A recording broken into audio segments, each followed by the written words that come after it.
Ay grabe po 'to, kahit napakaliit niya pero nagbibigay talaga ng ginhawa sa akin. Lalagyan mo siya ng malamig na tubig sa taas o kaya yelo. Yung mist po niya, ayan po medyo talagang lumalabas pero nakakatulong siya para kahit papaano masarap talagang pakiramdam lalo't ngayong tag-init. Ayan po, tas may fan siya sa baba, tapos sa taas niya may mist siya. Yung usok na yan na lumalabas 'pag dumadampi na sa balat niyo, napakasarap po. Kaya bili na kayo nito sa mga ganitong tag-init, ang sarap po. Kaya happy-happy na naman ako.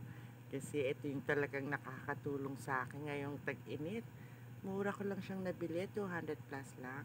Pero hindi po ako nagtitinda nito ha. Sinasabi ko lang sa mga hindi kayang bumili ng aircon, kahit papano malaking bagay po talaga to. Ang sarap po sa pakiramdam. Thank you po.